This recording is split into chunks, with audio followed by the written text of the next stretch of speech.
Welcome to The Explainer. We believe that the best adventures are the ones where you feel prepared, not panicked. And today, we're going to break down the essential safety guide for an incredible trip to Hungary. So today, we are cracking open the official guide for Hungary from EmergencyReady.eu. Now, this project is all about giving travelers like you critical local safety info before a small hiccup can turn into a big crisis. Think of this as your toolkit for a confident and absolutely memorable journey. Here's what's on tap. We're going to cover 5 key areas, starting with the absolute must-have contacts, then pre-trip prep, staying sharp on the streets, the local driving rules, and finally, what to do if you actually need help. Let's get into it. Okay, first things first. Before you even think about packing, these are the essential contacts you need to have saved in your phone. Seriously. If you only remember one number from this entire guide, make it this one, 112. It's the universal emergency number for all of Europe. One call, and you're connected to the police, an ambulance, the fire department. Doesn't matter what country's SIM cards you have, it just works. Now, you might see these direct, local numbers for each service. And they work, of course. But here's the pro tip. Just program 112 into your phone. Why? Because that central operator can patch you through to any of these services instantly, saving you precious seconds when it really counts. Okay, so you've got your safety net in place. Let's rewind a bit, because the best prep actually starts before you even lock your front door. And hey, a quick heads up about your ID, local police can and do fine people for not having it. So at the absolute minimum, have a digital copy on your phone. Oh, and those local emergency apps, they're a game changer. They can send your exact GPS location right to the first responders, which is priceless if you're lost or don't know the local address.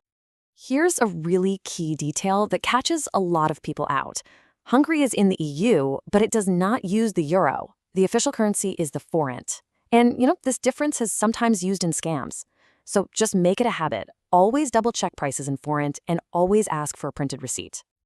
All right, you are prepared, you're ready. Let's hit the absolutely beautiful streets of Budapest and talk about staying situationally aware. So it's not just about scams. You also got to keep an eye on Mother Nature.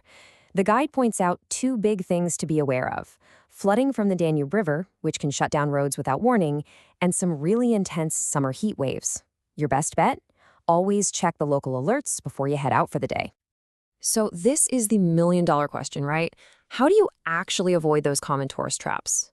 Well, in Budapest, the scams are pretty specific, and just knowing what to look for is half the battle. These scams pop up a lot in the really busy tourist spots, like around Fosse Street or the Big Basilica. The friendly girl bar scam is pretty notorious. Someone invites you for a drink, you have a nice chat, and then bam, you're hit with a bill for hundreds of euros.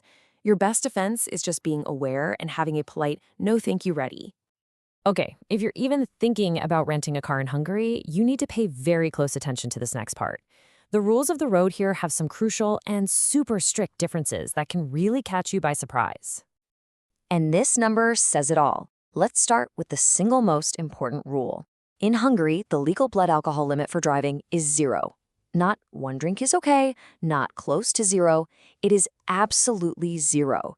Police do random breath tests all the time, and the penalty for even having 1 beer can be a massive fine. It's just not worth it. And here's another one that'll get you if you're not careful. To drive on any of the main motorways, you have to buy an electronic toll sticker, an e-vignette, before you get on the road. Cameras are everywhere, and they automatically scan your license plate. If you don't have a vignette registered to your car, you will get a fine in the mail.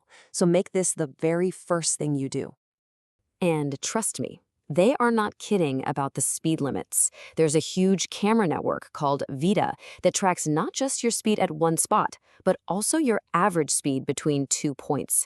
And as you can see, the fines are incredibly steep. There is just no room for error here.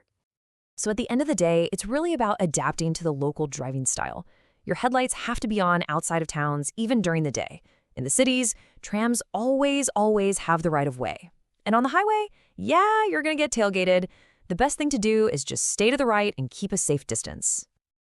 All right, so in the very unlikely event that something major does happen, knowing exactly where to go for help is the final piece of our preparedness puzzle. So these are your go-to spots. They're the main level 1 trauma and emergency centers in the biggest cities. And importantly, if you have a European or global health insurance card, these state hospitals will accept it. And check this out. This is a really cool, kind of hidden feature of the city's design.